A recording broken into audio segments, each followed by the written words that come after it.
오늘은 대강절 두 번째 주일입니다. 대강절의 주제는 기다림입니다. 기다림은 시간 안에서 이루어집니다. 여러분은 무언가를 혹은 누군가를 간절히 기다려 본 적이 있습니까? 기다림이 단거리 경주처럼 짧은 시간에 끝나는 경우도 있고요. 마라톤처럼 긴 시간 버텨야 하는 경우도 있습니다. 우리 신앙생활은 마치 광야를 걷는 것과 같습니다. 광야에서는 얼마나 빨리 달리는가가 중요한 것이 아니라 방향을 잡고 끝까지 포기하지 않고 잘 통과하는 것이 중요합니다. 인생 달리기를 하다 보면은 남들과 비교할 때가 있어요. 남들은 더 빨리 잘 뛰어가는 것 같은데 나만 너무 느리고 뒤처지는 것처럼 보여서 마음이 불안할 때가 있습니다. 어떤 분을 만났는데요. 그분이 말씀하시기를 자기 대학 동기들은 벌써 승진을 해서 임원이 되었는데 나는 아직 제자리 걸음을 하고 있는 것 같아서 마음이 불안하다고 하셔요. 또 다른 분은요. 이런 말씀을 하시네요. 비슷한 시기에 사업을 시작했던 아무개는 자리를 잘 잡고 번듯한 사업장 일구었는데 나는 아직 자리 잡지 못하고 헤매고 있는 것 같아서 또 불안하다고 합니다. 내가 무능한 것인가? 혹은 나는 지지리도 운이 없고 백이 없어서 그런 건가? 자신을 탓하기도 하고 주변을 원망하게도 됩니다. 우리 그리스도인들은 내게 주신 하나님의 약속이 반드시 이루어질 것을 믿습니다. 그런데 하나님의 약속이 이루어지는데 왜 이리 시간이 더딘지 기다리기에는 많이 지치고 초조해질 때가 있습니다. 400년간 애굽에서 종살이 하다가 출애굽해서 가나안을 향해 가는 이스라엘 백성들은 광야에서 40년을 지내고 나서야 가나안에 들어갈 수가 있었습니다. 이 40년간 모세와 이스라엘 백성들의 그 심정이 어떠했을까 상상해 봅니다. 여러분 다윗 왕은 또 어땠습니까? 다윗이 사무엘 선지자에게 내가 이제 이스라엘의 차기 왕이 될 것이다. 기름 부음 받았을 때가 한 15살 정도 10대 중반의 나이였습니다. 하지만 그가 실제 왕위에 올라서 나라를 다스리기까지 15년의 세월이 흘러야 했습니다. 성경에 보면은 30세에 그가 왕이 되었다 기록하고 있죠. 15년을 광야에서 지내야만 했던 것이죠. 출애굽 백성에게 40년, 다윗에게 한 15년. 여러분 이 세월이 어떠했을까요? 왜 하나님께서는 출애굽 백성에게 그리고 다윗에게 그리고 우리에게 더디고 고된 시간을 보내게 하시는 걸까요? 지난주 말씀에서 우리는 요셉의 질문을 떠올려 보았습니다. 하나님 언제까지입니까? 하나님의 대답은 무엇이었죠? 주의 말씀이 응할 때까지라. 주의 말씀이 응할 때라는 것은 주님이 다시 오실 때라는 의미입니다. 그 시간까지 우리는 여러분 어떤 마음과 어떠한 자세로 이 길을 걸어야 할지 오늘 주시는 말씀 가운데 함께 은혜를 나누고자 합니다. 이 세상의 달리기는요 누가 빨리 달리는가에 따라서 기록을 재고 피니시 라인을 누가 먼저 통과했느냐에 따라서 등수를 매기고 상을 줍니다. 자, 그런데 우리 하나님께서는요 우리 중에 누가 더 빨리 달렸는가를 보시지 않습니다. 하나님은 우리가 달려가야 하는 이 길을 우리가 어떤 마음 가지고 어떠한 자세로 어떻게 이 시간을 통과해 가는지를 보고자 원하십니다. 우리 성경 말씀 신명기 8장 2절 말씀을 보실까요? 이 말씀 가운데 자, 내 하나님 여호와께서 이 40년 동안 내게 광야길을 걷게 하신 것을 기억하라고 하셨죠. 이는 너를 뭐 하실 때가 있어요? 낮추실 때가 있어요. 또 너를 뭐 하실 때가 있어요? 시험하실 때가 있어요. 그때 주님은 이스라엘 백성들에게서 무엇을 보기를 원하셨습니까? 내 마음이 어떠한지를 보고 알고자 했습니다. 그렇지요. 하나님께서 이 광야 40년 동안 하나님 백성의 마음이 어떠한지를 보고자 하셨습니다. 여러분 왜 마음이 이토록 중요한 것일까요? 솔로몬의 잠언 가운데 잠언 4장 23절입니다. 이런 말씀이 있어요. 우리 같이 한번 읽어볼까요? 시작. 모든 지킬 만한 것 중에 더욱 내 마음을 지키라. 생명의 근원이 이에서 남이니라. 이렇게 말씀하고 있습니다. 여러분, 이 말씀은 솔로몬의 잠언입니다. 솔로몬이 누구에게 이 말씀을 남기느냐? 물론 젊은이들에게 남기는 말씀이고, 그런데요, 특정하게는 내 아들아, 내 말에 주의하며 내가 말하는 것은 내 귀를 기울이라, 이렇게 말씀을 했던 거예요. 누구에게 하는 말씀이에요? 아들에게 하는 말씀이에요. 자, 그러면 솔로몬의 잠언을 보게 되면 솔로몬이 특별하게 생각해내서 했던 말들일까? 꼭 그런 것도 있겠지만 그렇지 않고 그 당시에 사람들 사이에서 좋은 말들, 격언들 있었을 테고, 그리고 아버지에게서 들었던 또 좋은 말씀이 기억되고 그거를 전달했을 겁니다. 자, 그러면 저는 이 말씀도 다윗이 솔로몬에게 했던 말씀은 아닐까? 그런 상상을 한번 해봐요. 그러면 다윗은 어떻게 해서 이런 말씀을 아들에게 남길 수 있었을까?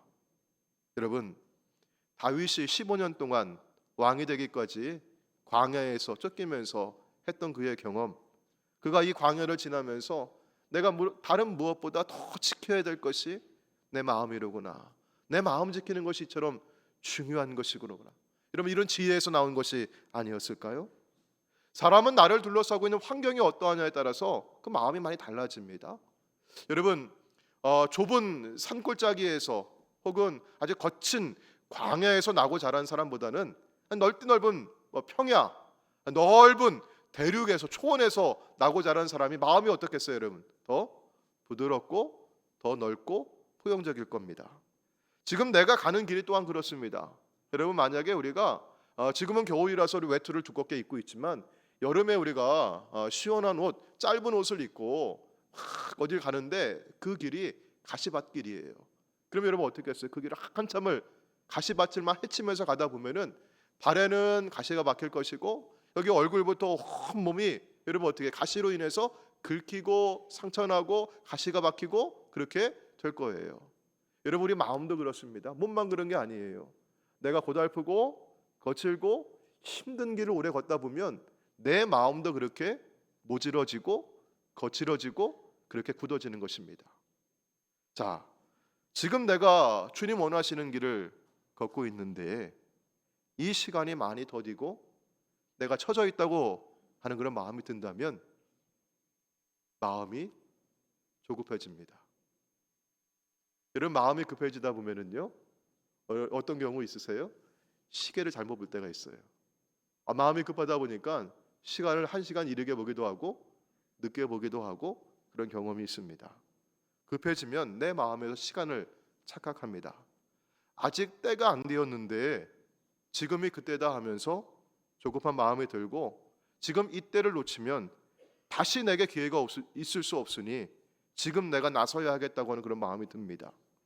그러면 자기 손으로 일을 해결하려고 하지요. 이스라엘의 첫 번째 왕이었던 사울이 그랬습니다. 블레셋과의 전쟁에서 사무엘이 오는 게 더디자 이 사울이 자기 손으로 번제를 드리고 그렇게 했어요. 그 후에 그는 아말렉을 진멸하라고 하는 말씀 들었음에도 하나님의 명령에 순종하기보다는 주변에 있는 사람들을 너무 두려워하게 됩니다. 그리고 다윗이 자기의 사위가 되었는데도 이 다윗이 자기의 왕권을 위협한다고 하는 그런 마음이 드니까 다윗을 어떻게 하고 싶어요? 쫓아가서 자기 손으로 찾아 죽이고 싶어 해요. 자기가 해결하려고 하는 겁니다.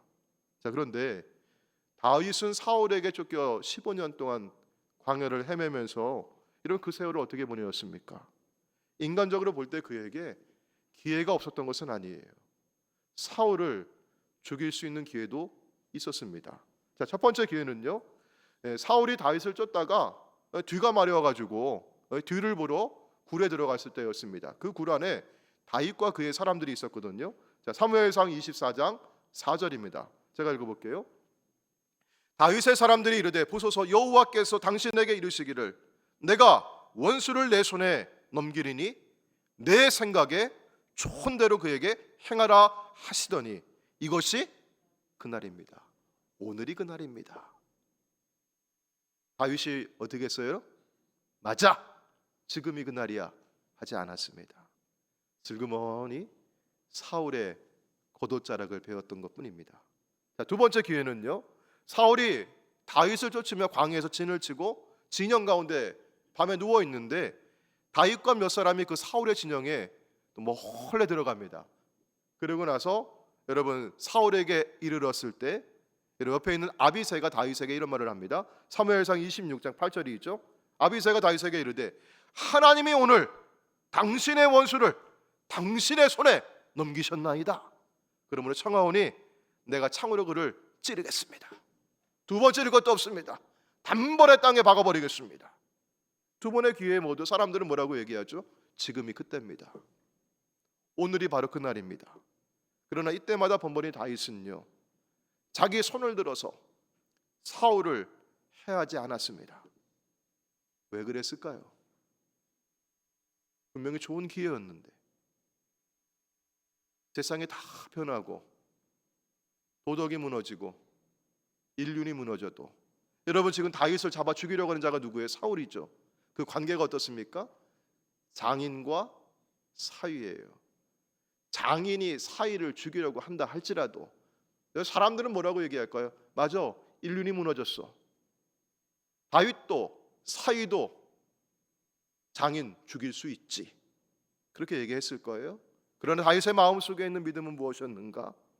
모든 것이 다 무너진다 할지라도, 세상의 모든 것이 다 변한다 할지라도, 그러나 그 모든 것도 하나님의 주권과 하나님의 약속 가운데 이루어지는 것을 다윗은 믿었습니다.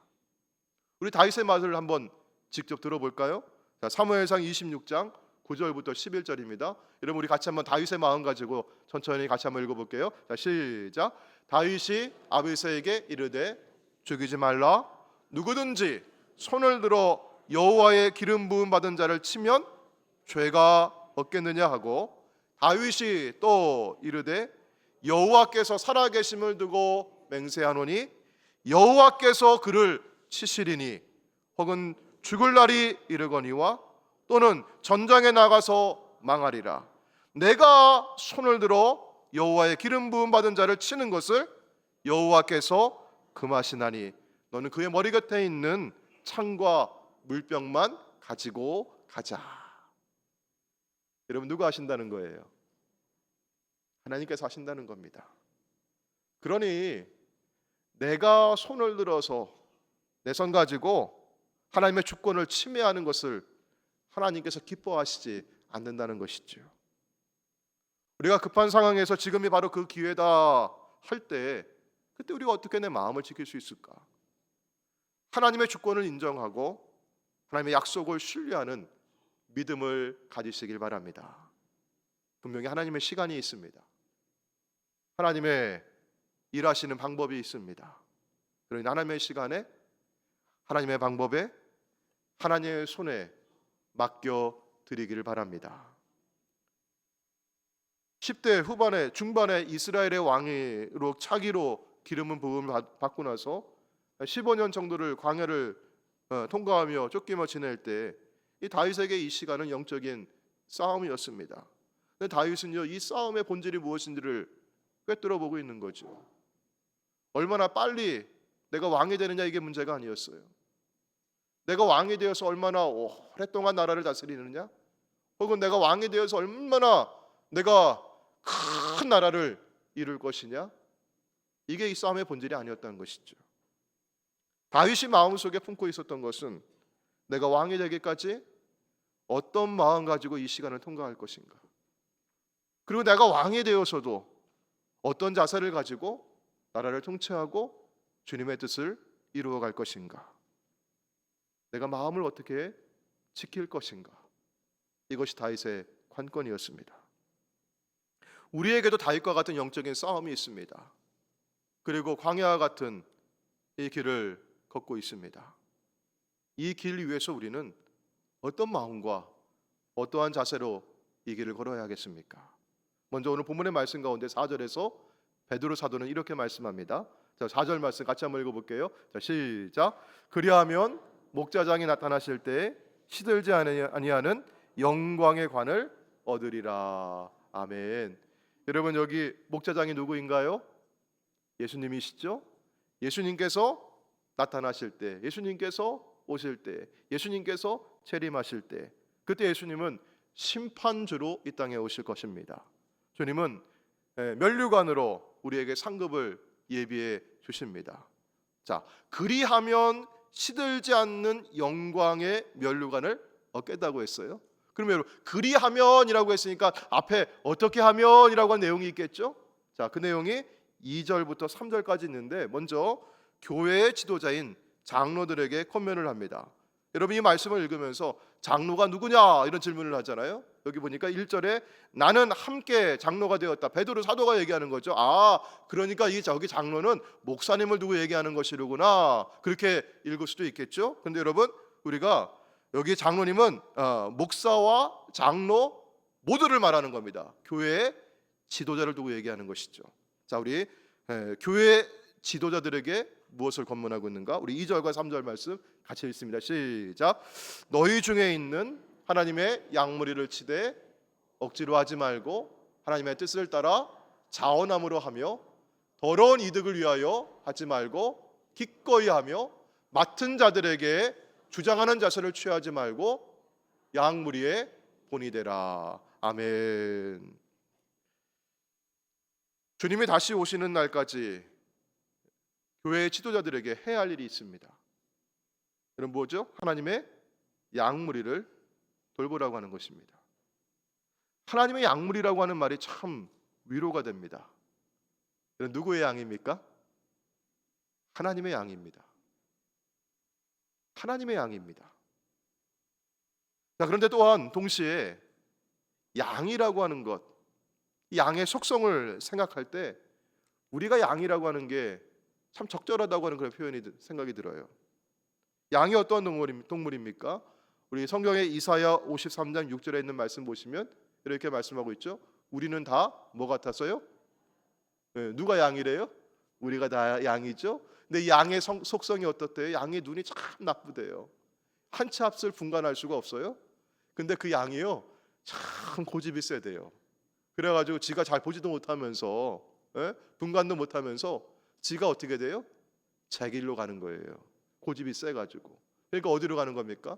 엉뚱한 곳으로 가는 거예요. 자, 우리 이사야 말씀 뭐라고 되어 있어요? 같이 읽어볼까요? 우리는 다 양 같아서 그릇 행하여 자기 길로 갔거늘. 각기 제 길로 가는어요.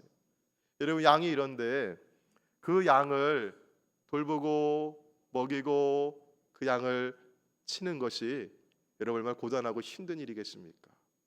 그러니까 어떤 목자는 양을 치면서 너무 힘들어가지고요. 아, 시간이 왜 이렇게 안 가는가? 빨리 벗어나고 싶다. 언제까지 해야 돼? 그런 마음을 가졌대요. 근데 오늘 말씀 가운데 보니까 여러분, 언제까지예요? 주님이 오실 때까지. 목자장이 오실 때까지. 그럼 목자장이 오시면은요, 목자장은 심판주로 오시잖아요. 그러면 목자들이, 이 장로들이, 목회자가, 지도자들이 어떻게 목양을 했는지 여러분 그거를 보신다는 거예요. 심판하신다는 거예요. 그리고 상급을 주신대요. 근데 주님이 뭘 보기를 원하실까요? 얼마나 빨리 목사가 되었느냐? 얼마나 젊은 나이에 장로가 되었느냐? 혹은 얼마나 오래 목사 노릇을 했느냐? 혹은 얼마나 큰 교회를 이루었느냐? 이걸 보고 주님께서 상급 주시는 게 아니라 주님께서 뭘 보시는 거예요? 그래, 교회의 지도자가 되어서 어떠한 마음 가지고 목양을 했는가? 그 마음이 변하지 아니하고 어떠한 자세를 가지고 양을 돌보았는가? 이걸 보시는 거예요. 어떠하게 그 시간을 보냈는지를 보시는 겁니다. 그게 오늘 2절과 3절에 있는 말씀이에요. 어떤 마음으로, 어떠한 자세로. 자, 우리 2절 3절 말씀 화면에 다시 한번 띄워주실까요? 자, 너희 중에 있는 하나님의 양무리를 치되, 여러분 어떻게 하지 말라고 해요? 억지로 하지 말라고 하잖아요. 왜? 이것이 무엇이기에? 이게 부르심이니까, 이게 소명이니까, 하나님의 양무리를 맡은 거니까 억지로 하지 말라는 거예요. 자원함으로 하며, 또 여러분 무엇을 위해서 하지 말라고 하죠? 더러운 이득을 위해서 하지 말라. 또 이득 보려면, 이익 보려면 사업해야지, 비즈니스 해야지. 이거 하지 말라는 거죠. 기꺼이 하며 기쁜 마음으로 감당하신. 세 번째, 3절. 세 번째가 아니라 3절이죠. 여러분, 맡은 자들에게, 우리 목양하는 성도들에게 어떻게 해야 돼? 주장하는 자세를 하지 말고 양무리에 본이 되라. 이렇게 말씀하고 있는 거죠. 교회 지도자들의 이런 모습을 보고 이런 양무리의 존경과 사랑을 받지 않겠습니까? 다음으로 또 젊은 성도들에게 권면을 합니다. 교회 어린 장로들에게 순종하라고 하지요. 한국에서 세대를 구분할 때 저와 같은 오늘 예배당에도 우리 70년대생들 여기 계시죠? 한번 슬그머니 한번 손 들어볼까요? 70년대생들. 자, 70년대생들. 자, 부끄럽게 슬그머니 손 들었잖아요. 우리가 20대 때 언론에 조명을 받았어요. 그때 70년대생들을 뭐라고 불렀냐면은 X세대라고 불렀어요. X세대. 그러면서 X세대는 이전의 세대와는 다르다고, 참 참신하다고, 참 새롭다고. 그래서 이 70년대생들, 이 X세대에게 왜 이렇게 좋아하세요? 미래가 기대가 된다고, 그렇게 언론에서 얘기를 했어요. 근데 여러분, 지금 한 20여 년 지나고 나서 지금 한국에서는 X세대를 70년대생들을 뭐라고 부르는지 아십니까? 낀 세대. 위로 아래로 끼어서 불쌍한 처지다. 그런 의미로 얘기한대요. 왜냐하면 지난 20년 동안 회사에서 열심히 실무를 감당하면서 팍팍 굴르면서 이렇게 일해왔는데 아직도 권한이 없대요. 그리고 새로 이제 CEO 딱 등장을 했는데 보니까 누구예요? MZ세대. 밑에 있는 더 어린 그런 분들이 CEO로 등장을 하고, 그리고 어느덧 어떻게 나이가 어떻게 되셨어요? 벌써 어느덧 40대 후반, 50대가 됐잖아요. 그러니까 아래 세대들은 뭐라고 불러요? 꼰대라고. 어느덧 이렇게 된 거예요. 끼인 세대가 됐습니다. 저는 우리 교회에도 우리 70년대생들이 계신데 40대 또 50대 초반에 계신 분들, 자, 이분들이 동일한 그런 마음을 갖고 느끼지는 않을까, 그런 생각이 들어요. 우리 70년대생들 어렸을 때부터 교회에서 어떻게 듣고 배우고 자라셨습니까? 어른들께 순종해라, 목사님께 순종해라, 장로님께 순종해라. 우리 어렸을 때부터 그렇게 듣고 배우고 살았습니다. 자, 그런데 이제 우리가 어느덧 어떤 우리가 좀 중추적인 역할을 할까? 그런 세대가 이제 그런 시기가 되었는데 지금 뭐라고 합니까? 젊은이들은 좀 조용히 해라. 그리고 뭐라 그래요? 야, 교회의 미래는 다음 세대에게 있어. 니들 다음 세대한테 잘해줘야지. 너네들 잘 안 해주면 20대 애들 교회 안 나와. 10대 애들 교회 다 떠나. 잘해야지. 우린 뭐지? 그런 마음 들지 않을까 싶어요. 오늘 저는 혹시 그런 마음 갖고 있는 분들이 계시다면 오늘 이 말씀이 위로와 격려가 되길 바랍니다. 우리 5절 하반절부터 우리 6절까지 있는 말씀인데요. 화면을 보시고 우리 천천히 같이 한번 읽어볼까요? 자, 시작. 하나님은 교만한 자를 대적하시되 겸손한 자들에게는 은혜를 주시느니라. 그러므로 하나님의 능하신 손 아래에서 겸손하라. 때가 되면 너희를 높이시리라. 아멘. 다윗은 어떻게 해서 영적인 싸움에서 그 마음을 지킬 수 있었을까? 이게 영적인 싸움인데, 일종의 누가 빨리 되느냐, 누가 오래 해먹느냐, 이런 그 싸움 아니라고 했잖아. 이거는요, 어떤 마음 가지고 하느냐, 내가 어떤 자세를 가지고 내가 목양하느냐, 이런 그거라고 했죠. 어떻게 그렇게 마음을 지킬 수 있었을까? 첫째가 뭐였어요? 하나님의 주권을 인정해 드렸다는 것이죠. 하나님의 주권에, 하나님의 손에 맡겨드렸던 것이에요. 나의 손이 아니라 하나님의 손이고, 나의 때가 아니라 하나님의 때이고, 나의 방법이 아니라 하나님의 방법이 있는 줄로 믿습니다. 베드로 사도는요, 하나님의 능하신 손 아래에서 겸손하라고 말씀하셔요. 때가 되면 그가 너희를 높이시리라. 하나님은 온 우주 만물을 창조하시고 지으시고 지금도 주관하시고 섭리하시는 주권자이심을 믿습니다. 하나님을 인정하는 사람이 겸손한 사람입니다. 하나님은 교만한 사람을 대적하시고 겸손한 사람에게 은혜를 주십니다. 그러니 하나님의 주권 아래에서 겸손하십시오. 그러면 하나님의 때에 겸손한 자들에게 은혜를 주시고 높여 주실 줄로 믿습니다. 그리고 오늘 본문의 말씀 가운데 7절에서는 또 이렇게 말씀합니다. 우리 4050 세대들 여러분 너무 염려하고 걱정하지 마십시오. 오늘 말씀 뭐라고 말씀할까요? 우리 7절 말씀 같이 한번 읽어볼까요? 시작. 너희 염려를 다 주께 맡기라. 이는 그가 너희를 돌보심이라. 아멘. 여러분 주님이 돌보아 주십니다. 여러분 새 번역으로 한번 읽어볼까요? 더 이렇게 마음에 와닿는데요. 새 번역. 자, 여러분의 시작. 여러분의 걱정을 모두 하나님께 맡기십시오. 하나님께서는 여러분을 돌보고 계십니다. 아멘. 여러분의 걱정을 하나님께 맡기십시오. 하나님께 모두 맡기지 못하고 내가 끌어안고 있으니까 걱정이 됩니다. 한 조사에 따르면요, 여러분 우리 걱정하는 일 많이 있잖아요. 아, 우리 아이 이번 학기 성적은 잘 나올까? 이런 걱정도 되고요. 아, 우리 어머니 올 겨울은 감기 걸리지 않고 잘 넘기실 수 있을까? 또 이런 걱정도 되고요. 걱정 많이, 경제가 많이 떨어지고 있다는데 집값은 아파트값은 더 떨어지는 거 아닐까? 뭐 별의별 걱정이 많이 들잖아요. 한 조사에 따르면 근데 우리 사람이 걱정하는 일들 가운데 실제로 일어나지 않은 일이 40%래요. 그리고 이미 지나가 버린 일이 30%래요. 별로 중요하지 않은 일이 22%래요. 그리고 우리 힘으로는 도저히 어쩔 수 없는 일이 4%래요. 여러분 이거 다 합쳐보니까 얼마예요? 96%예요. 96%는요 내게 쓸데없는 일이거나 아니면 별로 중요하지 않은 일이거나 아니면 어쩔 수 없는 일이에요. 그러면 여러분 나머지 4% 남아있잖아요. 그 4%는 뭐예요? 정말 이건 중요한 일일 수도 있겠죠. 그거는요 그 우리가 어떻게 뭔가를 해야 될 일일 수도 있겠죠. 그런데 여러분 그것도 뭐 하지 말래요? 성경은요 걱정하지 마세요. 왜냐하면 누구에게 맡겨드리면? 하나님께 맡겨드리면 하나님께서 여러분을 돌보아 주십니다. 아멘. 하나님께서 우리를 돌보고 계심을 믿으시길 바랍니다.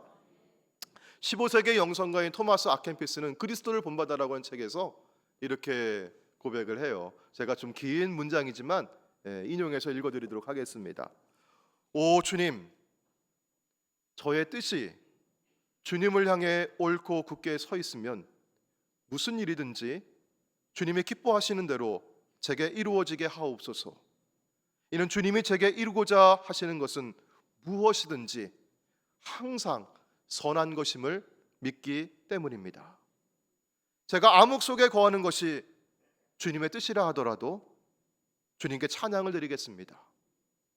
또한 저를 빛 가운데 거하게 하심이 주님의 뜻이라면 또다시 주님께 찬양을 드리겠나이다. 주님이 은혜를 베풀어 주셔서 저를 위로해 주신다면 주님께 찬양을 드리겠나이다.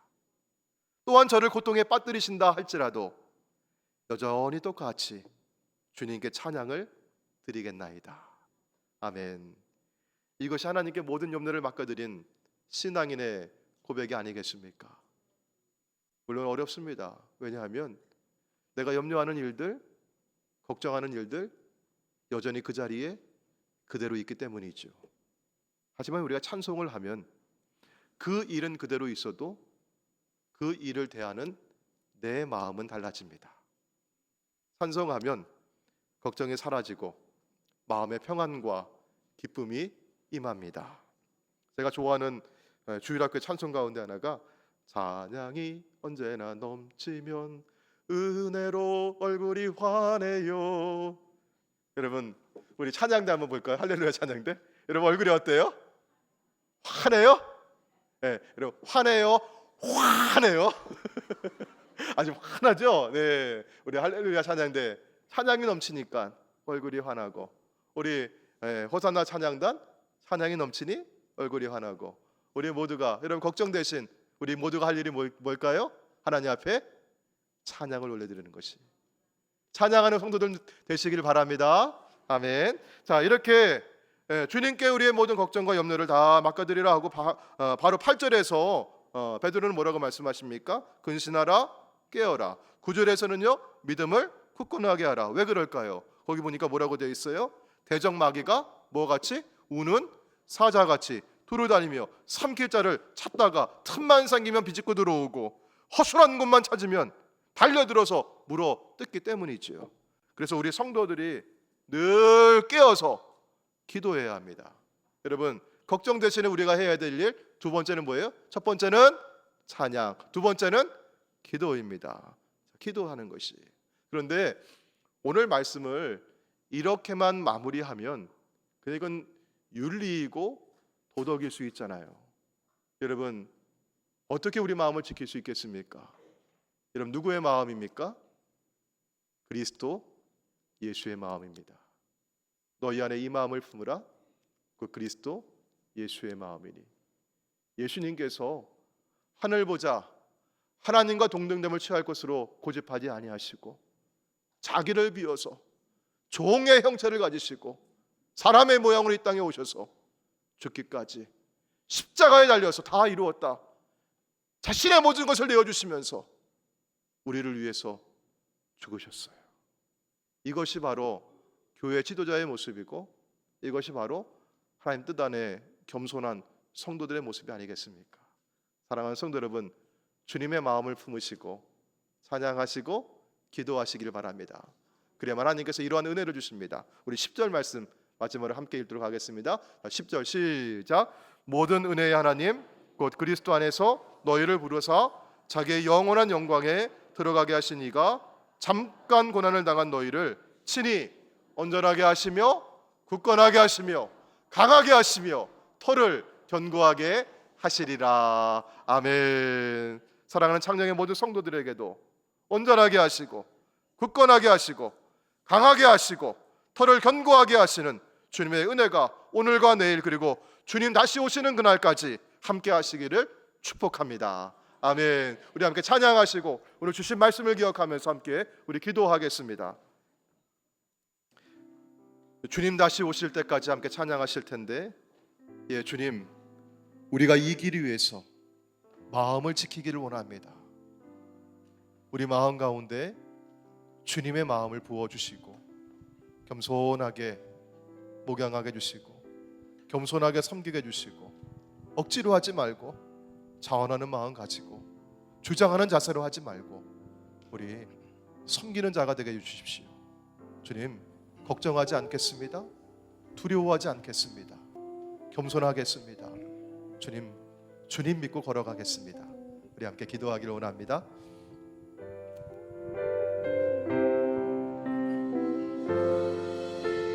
주님 다시 오실 때까지 나는 이 길을 가리라. 좁은 문 좁은 길 나의 십자가 지고 나의 가는 이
내 주님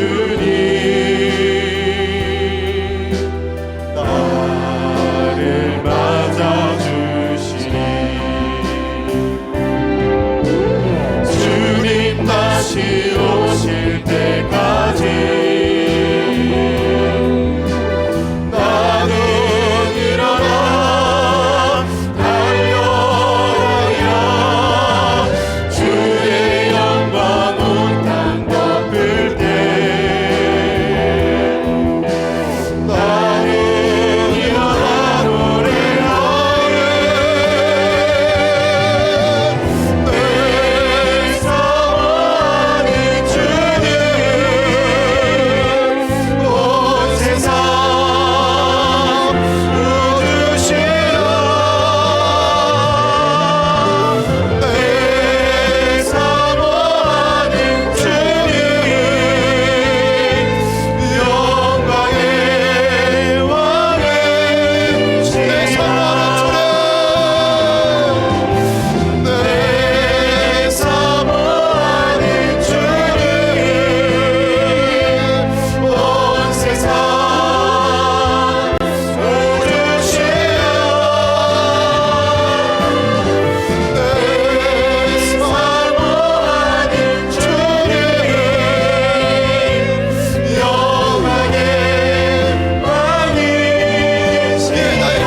온 세상 내가 주님의 마음을 가지고 아버지 이 길을 걷기를 원합니다. 주님 함께하여 주시옵소서. 주여 아버지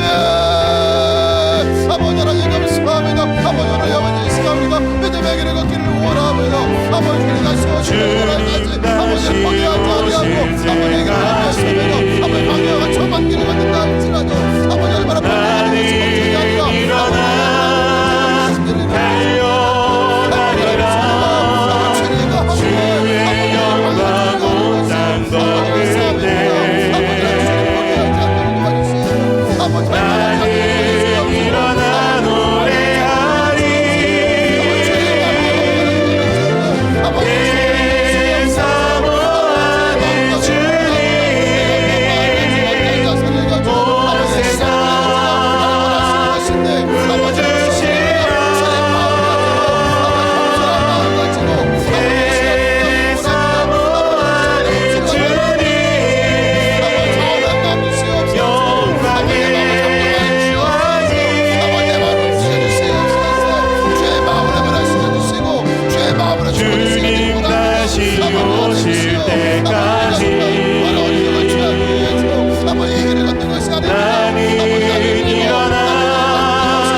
주님은 자신을 낮추시고 죽기까지 복종하셨습니다.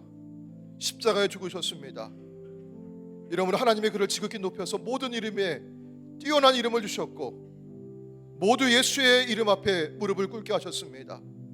하나님, 우리가 이 믿음의 길을 걸어갈 때 얼마나 빨리 가는지, 얼마나 높은 사람 되는지, 얼마나 큰 일을 이루는지 주님은 여기에 관심 갖지 아니하시고 이걸 보길 원하지 아니하시고 우리가 어떠한 마음 가지고 어떠한 자세로 우리가 어떻게 이 시간을 통과하는지를 보기를 원하십니다.